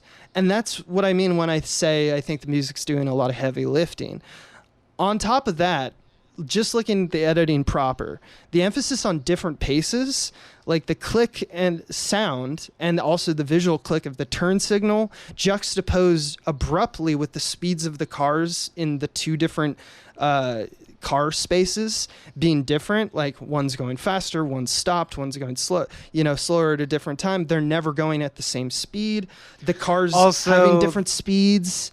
The grandfather clock ticking in Marshak's office, the record needle skipping at the lady's apartment. The camera moves literally having different speeds. The sound design is obsessed with texture and concrete and quantized rhythmic sounds like click, and it makes it feel really cacophonous, and it makes it off-putting. But it's such an attention to detail to have a meaning-laden strategy behind your sound design. Like they had to write in things like, they're high now. The record's needle skips rhythmically. That had to be understood on the script level so that they would know that the sound design is doing a thing, and we want that sound design like to a heartbeat, or something like that. There's so many moments where you hear a sound in this that is soft and rhythmic, and it makes you think of discrete quanta of your life ticking by, and it makes you think of the intimacy of heartbeats. Like it's so perfect. And I think that the showing of the actual death as off screen is a nice touch, but I don't think that they get nearly enough credit for the absolute virtuoso editing, the tense buildup in a way that I've never really seen. I mean, I have seen, because I've seen there's been a lot of films that have used montage to an effect of like, oh, we're going to like a lot of punk films and stuff like that. Like they really fucked with, like, even if you go back to Stan Brakhage, where it's just like people drawing on film and it's going too fast and it's unnatural and it feels off-putting. This is off-putting in a different way. It's still playing within the film grammar that we're used to. Here's a shot of, like a car. Here's a shot of a turn signal. Here's a shot of a person looking in the rearview mirror. Here's a shot of what they're seeing. It's still using all of the things that we're usually familiar with in grammar. Standard film grammar in at least this type of film, which, is fairly transparent, in terms of like not trying to do anything stylized. But the way it's edited together, if you just go and look and find on YouTube that sequence, it's very, very effective. And I think that that's why it's so effective that at the end when you go, oh, the actual death is off screen, when we learn two scenes that Cy died in a car crash, that you go like, oh, that's a nice touch. It's because that moment is so effective. It's something that viscerally really we connect with, and it's not just music, it's also in the playing of pace, but the music really gives this vibe of like, oh, there is no rhythm. Everything else has rhythm. We like even in the trailer of the movie, if anyone watches this Serious Man trailer, it's just like it's just Cy taking Larry's head and just hitting it against the chalkboard as like a kick drum. It's like it literally makes music. It's like the Chemical Brothers Star Guitar by Michel Gondry. It's like a really strange kind of trailer because it's not what you'd expect. It's like we decided to edit up the film and make it like musical. And that's kind of like what they're doing here with their music and the pacing, is they're giving this feeling of it's rudderless, it doesn't know where it's going, the melody isn't familiar, it feels like at any time it could get louder or quieter. I don't know what the beats per minute is. I'm totally out of my element. And then match that with the context of like cars at any time anyone can get in an accident is very effective. Yeah, we talked about actions have consequences, although I do love the mere surmise, sir joke. Only I know about my actions. Surmise. Well, I can infer your actions. Mere surmiser.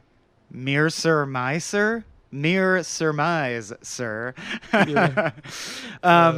Yeah, and I'm basically just going to rattle off stuff that blows me out to try and convince people of what I said at the top, that it's the best Coen movie.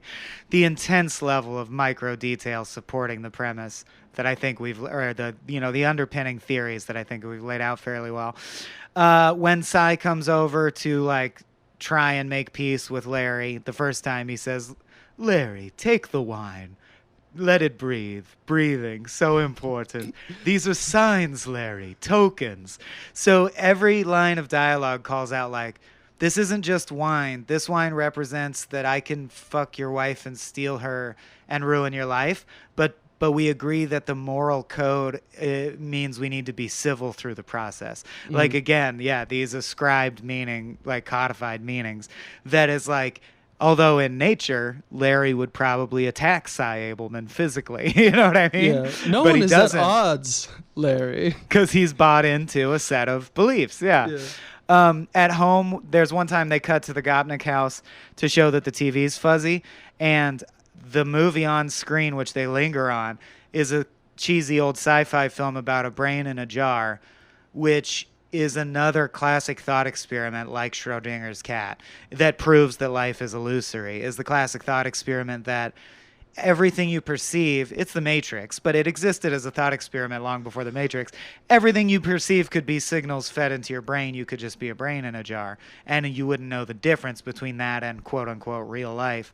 And then it pans out, and it's a dude being forced to his knees in manacles, which I think is a reference to Kafka's The Trial, probably. Yeah. When Larry's on the roof, for no, quote-unquote, no clear reason, the sequence ends because he looks into the sun and is just blinded and overcome with heat, which I have to believe is a reference to The Stranger, because that's like a key moment in The Stranger is the sun blinds him, which is why he shoots a dude. Let's see. Keep going. I love that Cy Abelman, first of all, his name, he's an able man. And he comes to represent, like in the nightmare he says, "It's so simple, Larry. I'm a serious man, Larry. I fucked your wife, Larry. That's what's going on. I seriously fucked your wife, my man." And he's beating his head into against his own uncertainty proof. But I love that made it clear to me that Cy is, and that's why he's an able man, is like, in your journey and your struggle through the confusion to understand what you believe and what's bullshit, it's so easy to believe that so-and-so, some external person, they know the secret. You know what I mean? You know no one knows the secret, but you torture yourself with the thought of like, Cy Abelman does know the answer. Like, that's Larry's deepest fear, is that Cy Abelman comes to him in his dream and goes, "You know how you don't know the answers? I know all the answers, and I'm not going to tell you." You know?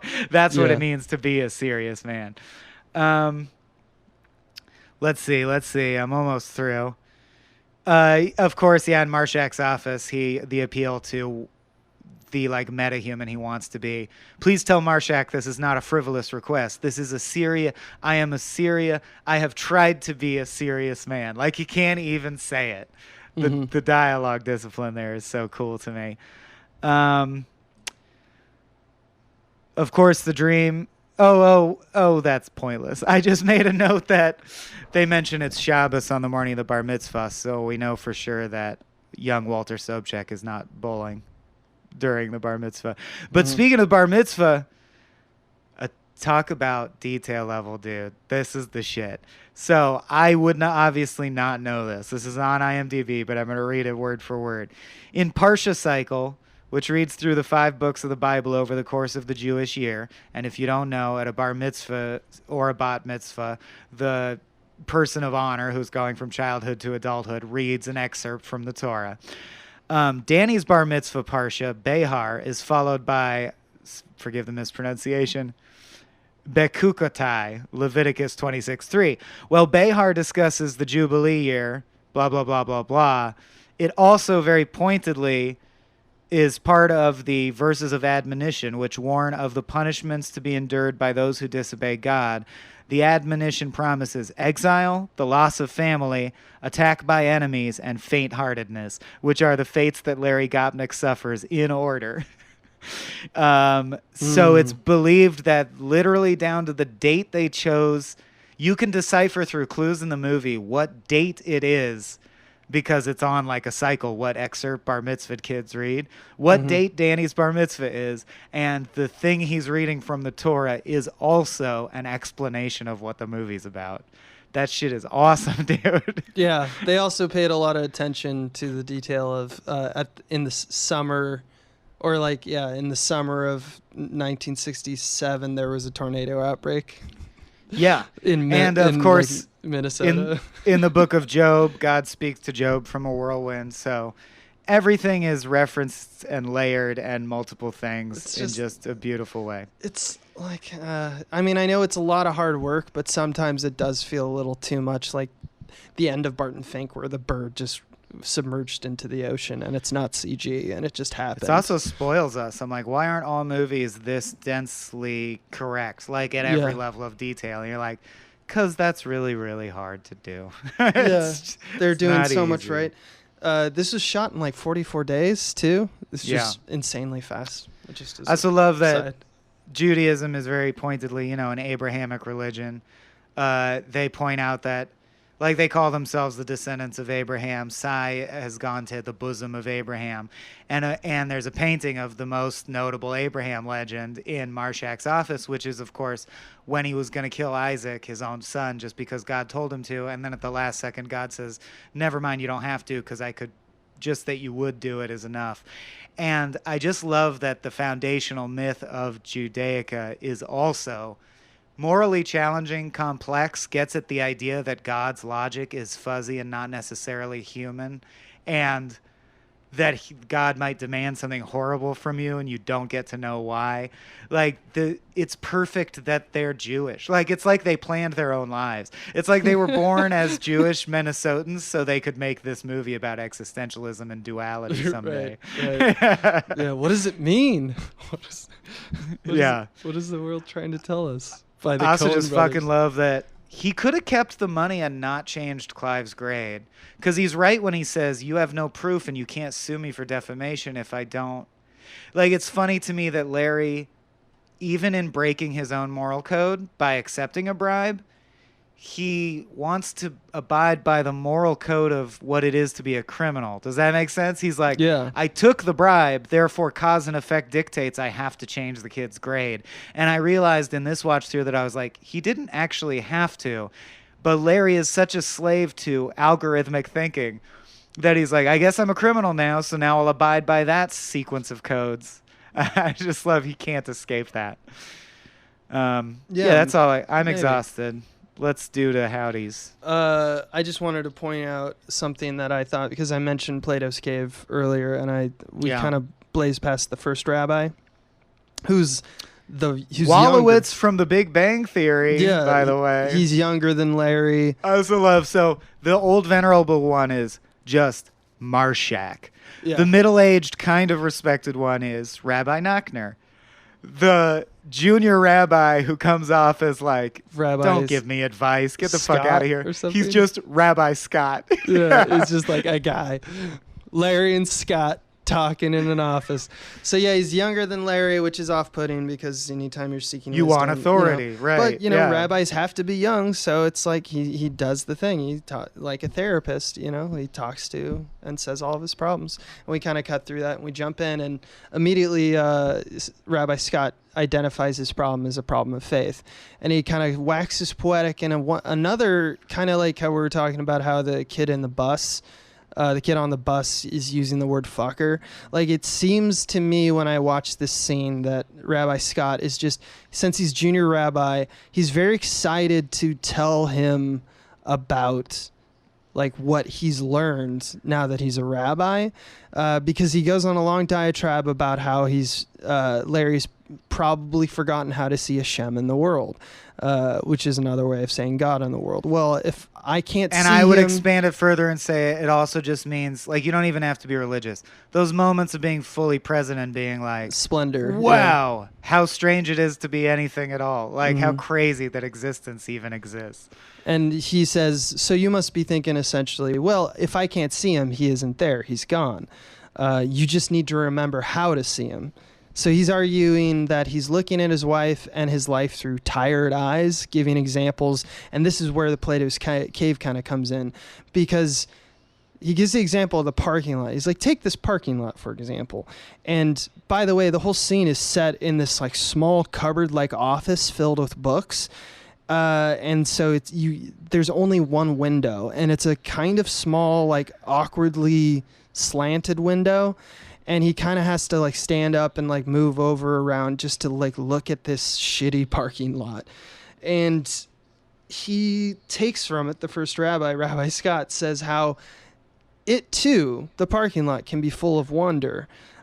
He's so excited about infusing passion and new life into Larry that he doesn't listen to Larry, who attempts to interrupt the stream of consciousness a few times, but just can't get words in edgewise. He's like, no, I was cheated on and stuff like that. Like he wants to stop this kid from like telling him how it is, but the kid's like kind of on a roll. But like, I don't know. It's just like one of those wonderfully true events that happen with people where they're like trying to get out what they want to say, but what they want to say is kind of irrelevant.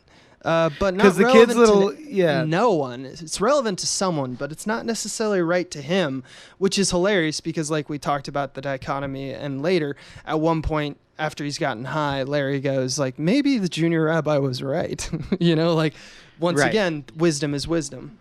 Well, because the junior rabbi is right. It's just that in that context, which is again the fluidity of meaning, in that context, just telling him something that's true, which is, the more you're present, the more you can open yourself up to appreciating wherever life takes you. It's just a big adventure or whatever. Yeah, that's true. But in the context of this scene, it's completely useless advice. Mm-hmm. So I love that very true wisdom can be bullshit. And that I think it's intentional that he has the most books, whereas Marshak has artifacts. It's like he's younger and his lesson is about just do it, man. Just be present, because he's closer in age to Danny. He's closer to childhood when you can just get high and listen to music and it's easy to be present. And he's trying to remind Larry that that's a thing you have to practice and hold on to. And I just love that all of his knowledge is from books still, because he hasn't lived long enough to have it all be from artifacts of experiences he's had. Right. And it's of course, the three rabbis, you have a younger, about the same age, and an older, all relatives to Larry. I just thought that was very like Plato's cave of him, because he's just peering into this small little, like, if we think of youth, we're looking through this small little window. And we're trying to infer meaning on a fucking empty parking lot. A parking lot absolutely can be beautiful, but obviously it can also be ugly. Inferring so much into it by these little flashes of light that you see against the back of the cave wall. Yep. And it's just like one of those things. It's like reading books. It's all kind of like based off your perception and what you have deemed is important, and that's how you live your life. That's all there is. And the meaning you attach to those things. Like, I think it's important that the example he uses is he's like, sure, a parking lot, right? The most mundane, boring, depressing space ever. But imagine if you were a caveman transported to this parking lot. Cars would, like, you would be in awe and like fall to your knees at what a marvel, like, what is this amazing thing? Mm-hmm. So it's like, yeah, that's true. Cy Abelman's fucking my wife, though. So it's true. Again, it's the duality. Then yes, get is almost always truly what you have to do. True wisdom that is also useless right now. Yeah. I also love that anytime a get is mentioned in the film, even the rabbis are like, "What is that?" It's always followed by a what. So it must be an obscure rule. It's a dismissing of its importance. It's immaterial. It's one of those things. Or you're however observant you are, and if you're super observant, you look down on people who are less observant as like breaking the moral strictures of your code that you all agreed to. But if you're less observant, you just don't. You're like, oh, again, I hadn't heard of that. No big deal. Also just it's one of those perfect things for a Cy Abelman idea. It's just like Yeah, he wants it to be proper. He wants it to be proper, and civil. But also he needs to find this obscure random thing that no one really cares about, like the vintage of wine, Right. But he and wants to be known about as a wino. He wants to be known as like a Jew that would care about that kind of thing, even though people are like, yeah, okay, yeah, whatever. Although I am firmly convinced that throwaway line from Judith when they're at the bar mitzvah is conclusive. Cy was sending the horrible letters to the tenure board in my interpretation of the film, which is another duality because it's like, nope, Larry was right about one thing. Cy really was, underneath it, a brutal, predatory, aggressive guy. Yeah. His surface is just the opposite. I love that. Yeah, which, like whether or not Larry glean that as true or not, or how he did, when he's in his dream, he actually sees him become violent, and it's kind of like, so that's probably looking between the lines. And again with the Schrodinger he's right about shit, that one. The fact is, in the dream he goes, I fucked your wife, Larry, I fucked your wife. But the wife says they never consummated their relationship because they're religious, and now Cy's dead. We don't actually know if he fucked his wife. It's another thing we don't know for sure one way or the other. Yeah. So Tuckman Marsh, who are mentioned in Burn After Reading, are also mentioned in this. Just an Easter egg. It's just another law firm. Yeah, exactly. Mm-hmm. Again, they're called like, yeah, they're good, man. They're good, which is the same in Burn After Reading. They were considered a good law firm. Except Clooney would shit. He'd be like, what, really? Tuckman Marsh? But Kentucky. Yeah. Kentucky versus whatever, yeah. The song that is repeatedly heard in the score and on records multiple times that is like a Yiddish singer that's not Carter Burwell's score is Dem Milner's Trern, I think I'm saying. The Miller's Tears is the translation. It's a Yiddish folk song about a sad miller's fears of growing old and alone without ever figuring out what it was all about. So again, of course, it's the story of the movie. While flipping through the Mentaculus, one page has a doodle with the words Higgs boson written backwards. I don't think that's anything, but it's cute. That's the production designer just doing just like, I don't know, cute. Like Higgs boson. Yeah, all right. And then I love the two notable previous like people in contention before they settled. Arthur Gopnik, the brother with the cyst on his neck, Patton Oswalt was in consideration. Personally, I'm a big fan of Patton, especially his writing.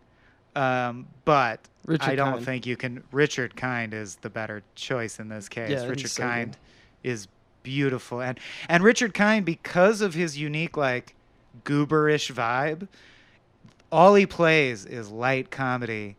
To see that scene at the pool where Richard Kind gets to, it's like at the end of Magnolia when William H. Macy gets to do that. I have so much love to give. It's like, damn, good for him getting to. I knew he was capable of this. It's nice to see him do it. Yeah. Yeah, no, it's a fantastic scene at the pool. Yeah. And then Mark Maron considered for Larry Gopnik, which I kind of think would have ruined it. Like, I don't. Michael Stuhlbarg, is perfect for it. The nuance and the specific. I don't know if it's editing, but I think it's both. That's what I think. Mark Maron, little ticks would have been too casual. This is such a formulated movie. It's so clear that he's a trained actor because he hears a word and he has a tick, and stuff like that. It's all very specific, and I don't know if I haven't seen Mark Maron do that kind of work before, so I don't know if he can, but yeah. And then my favorite Easter egg that I never got, the internet had to tell me, is that in that scene where the dad comes up, Larry's in his driveway talking to Clive's father, and the anti-Semitic neighbor comes up and says, "This guy bothering you." It's intentionally shot in such a way. My initial thought was, the joke is, sure, he's anti-Semitic, but he's so racist that, being Korean's even worse. Or like, he parses it or whatever. Yeah. But actually, I read this online and I'm like, that's true. The way it's shot, and it must be intentional because all their choices are, you can't tell if he's saying to Larry, Yeah. is this guy bothering you? Or if he's saying to the father, is Larry bothering you? Right. It's another duality where you're actually like, his racism, which again is an illusory, empty set of ideas that he decided to subscribe to, that racism, that's what I believe in. Right. His racism is a Schrodinger's cat. You It's, can't even tell who he's being mean, racist to. This is, to me, I was going to bring this up for Howdy Do Dat, which is what we're in now. Oh, we're deep in Howdy Do Yeah, Dat. so... We're in deep do. The reason for that, if I may argue, like, it comes from, like, you know how, left to right, up and down when you're reading a comic, there's hard and fast rules about Right. this is how you read it. A comic. Unless it's manga. Sure. But there's a system that you don't break it because otherwise the audience gets confused.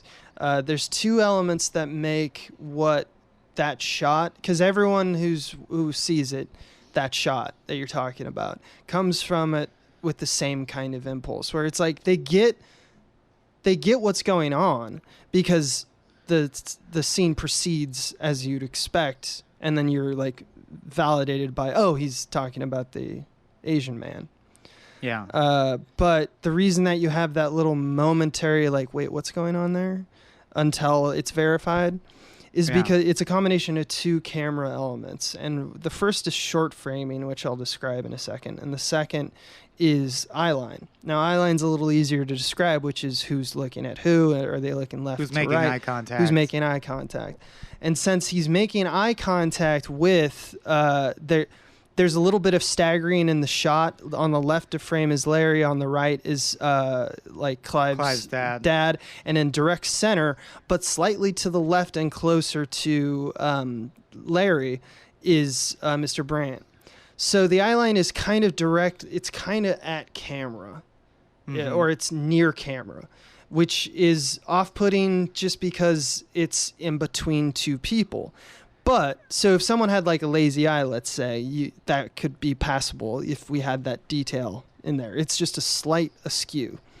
But it's all consistent with how you shoot a scene. And you, like, if I'm talking to you and I'm looking at you, that all agrees with each other. So it's that first thing where it's kind of not typical. It's not completely left to right, not right to left. It's kind of in the middle. That's one thing. But that doesn't do it itself. What does it is the short framing. And what short framing is that in a typical, let's say if I was to do overs as a director and to put my cameras, like I'm going to shoot over the shoulder so that one person's talking to another person at a table. They're usually on the left side of frame with their eyes looking to the right side of frame. And then when you pop over to the other side and get with the coverage of the other person that they're talking to, they would be on the right side of frame with their eyes going to the left. Because what that has the effect of is that when we put the two frames next to each other, let's say, which never happens in film, but like if you were to take two images and print them out, you have two characters, one on the left side, one on the right side, and then their eye lines would hypothetically meet in the middle, and they would connect. And that is a job well done, and that everyone gets that. That's the film grammar, as we're all aware of. And that's great, because that's something that we rely on heavily when we're doing things like overs, or we're doing things like a scene between two people. It doesn't make you ask questions. Now, short framing is when you keep the eye. It has nothing to do with eye lines. But what you do is if I was to short frame someone, I would have, if you were to once again have two different images, but you were to print them out, I would still be looking left to right and right to left, my two characters.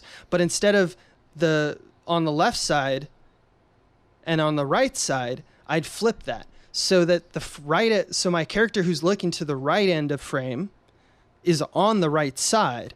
And the person who's on the left edge of the frame is looking left. So the area where their eyes are going does not have a lot of frame space between it. Another way to imagine it is like the edge of the frame is very close to their nose as they're looking forward, talking to the person. Yes. Yeah. So it's like, is this a duel? Like they seem weirdly close to each other. It's bizarre. Yeah. People have done it to some great effect. There's times where you're like looking, like Spielberg does it a lot when he's like he has this moment where he's looking, someone's looking at something like a a nuclear bomb, or someone's looking Yeah. at that moment where it's like, oh shit, he will short frame in his singles because Yeah, he'll have and as that, silly oh as shit it sounds moment. like, it's often used when the director wants you to meditate on what the character must Is be looking at, thinking yeah. instead of what they're saying.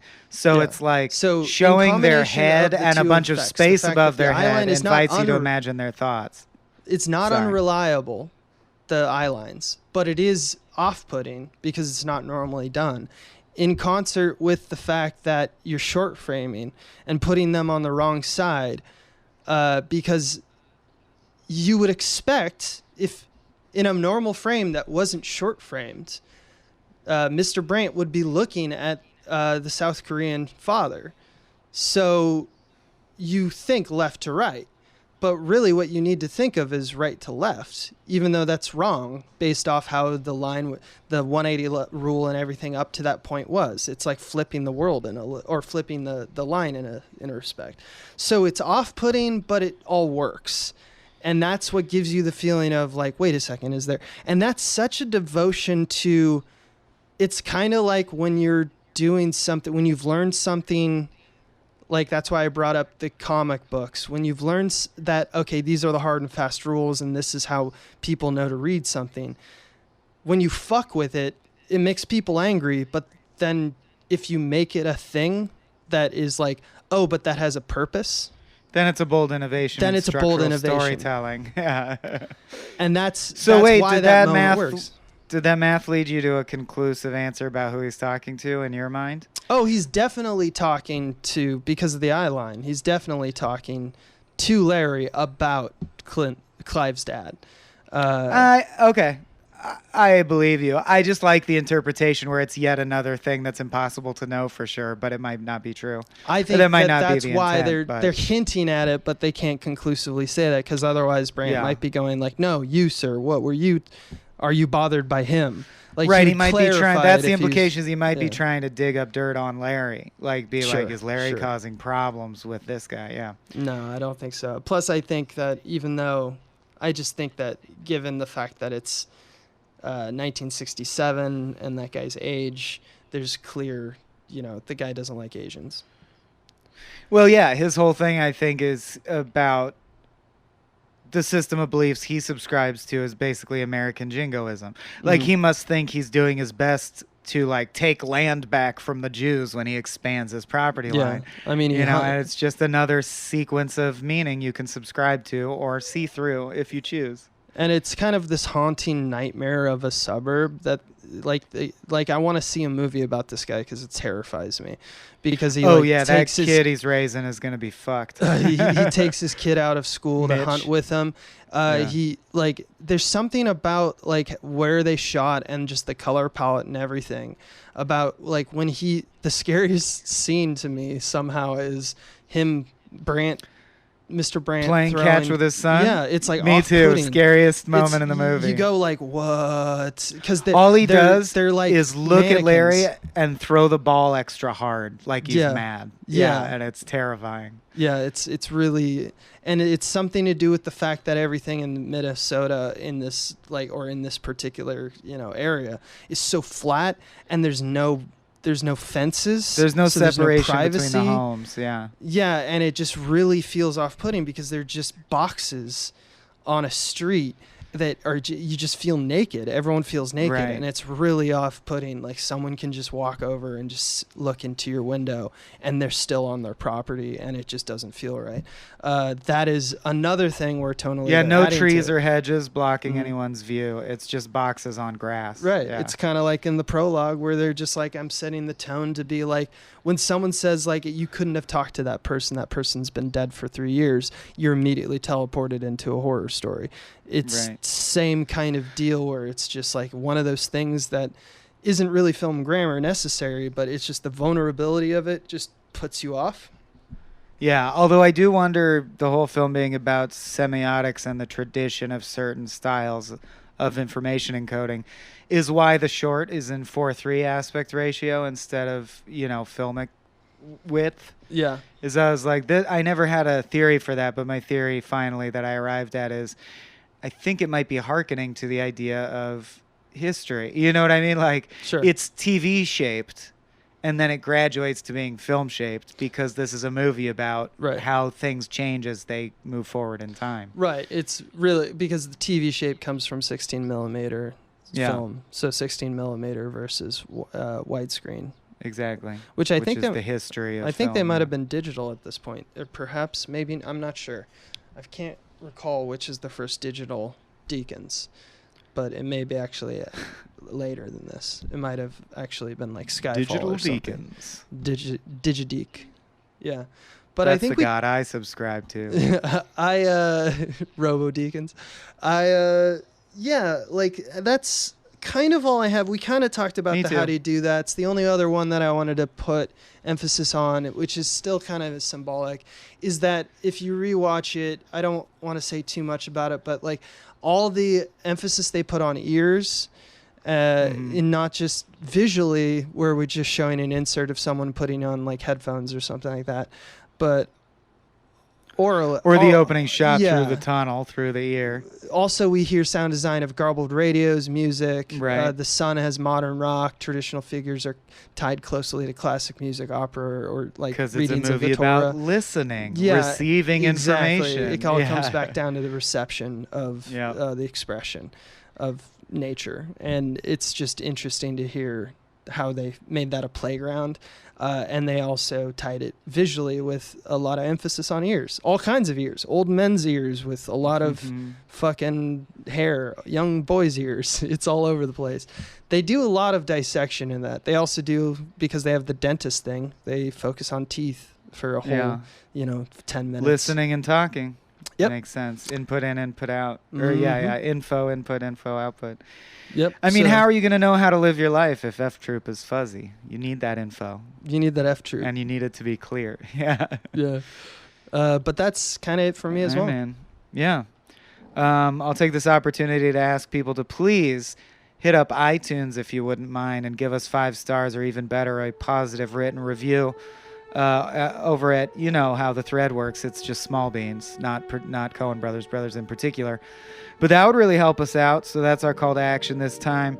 You can find our merch store at patreon.com/smallbeans.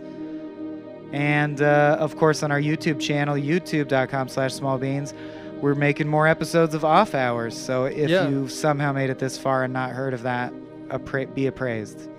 Yeah, and from when this is released, because I believe it'll be released on Monday, it'll probably come in 2 weeks after that, and that will be episode 3. So if you haven't seen 2 episodes so far, they are there for you to watch. Yeah, and the 3rd one's coming. And that's once a month. But this has been the Coen Brothers. Yes, it has. Thanks for listening.